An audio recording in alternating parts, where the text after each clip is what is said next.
Ife is known as the cradle of the Yoruba race.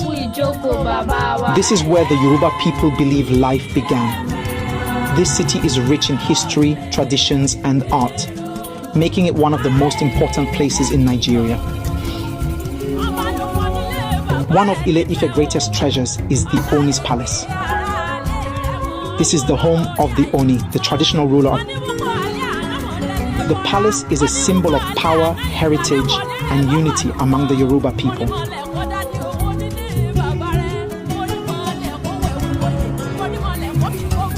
Ile Ife is also famous for its bronze and terracotta sculptures, which date back hundreds of years.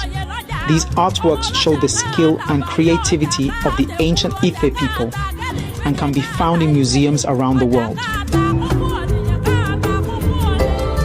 Ile Ife is a city that values knowledge and education, and it is home to one of Nigeria's most prestigious universities, Obafemi Awolowo University. If you love history, culture, and beautiful stories, Ife is a city you must visit.